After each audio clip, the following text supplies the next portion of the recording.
L'Hémogène rend un vibrant hommage aux éléments des forces de défense et de sécurité qui veillent sur notre pays nuit et jour avec courage, abnégation et patriotisme.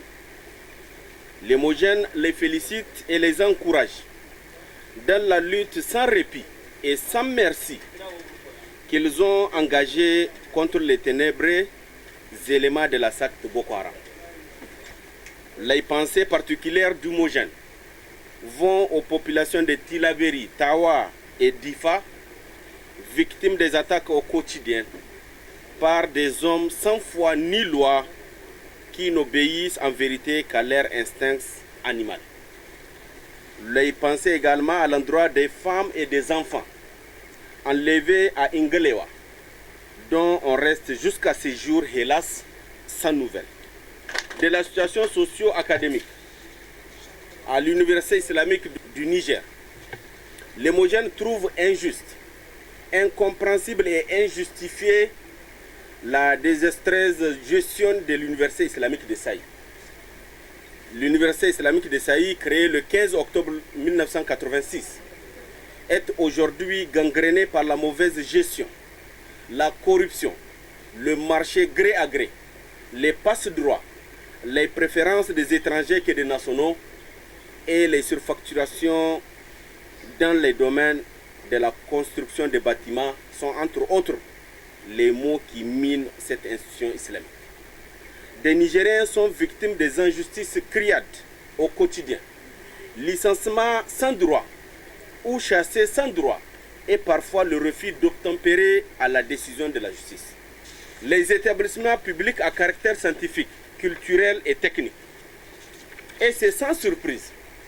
Le jeudi dernier, l'Assemblée nationale a procédé au vote du projet de loi modifiant l'ordonnance numéro 2010-77 du 9 décembre 2010 portant régime général des établissements publics à caractère scientifique, culturel et technique.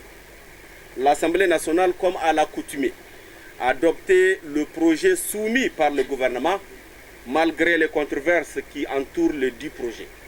Projet pour lequel le SNEX observe un mouvement de grève depuis près de 4 mois. Cette situation était prévisible à l'époque. C'est un bras de fer entre le SNEX et l'ENU, dans lequel les enseignants-chercheurs ont usé de tous leurs pouvoirs et sans pitié pour obtenir la tête de quelques dirigeants des étudiants et mettre fin de la représentation des étudiants dans les instances délibérantes.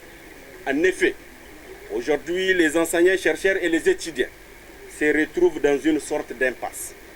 En outre, l'Hémogène demande aux étudiants, malgré les torts, l'humiliation, l'injustice commis à leur égard, de soutenir les enseignants-chercheurs afin de sauvegarder les acquis obtenus de haute lutte. L'Hémogène demande au président de la République de renvoyer ces textes en seconde lecture pour l'intérêt de tous et comme souhaité par le SNEX.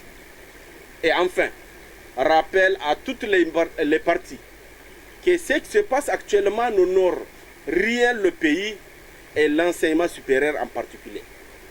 L'Hémogène exige du gouvernement l'invitation de tous les acteurs autour d'une même table afin de mieux diagnostiquer les problèmes et leur trouver des solutions.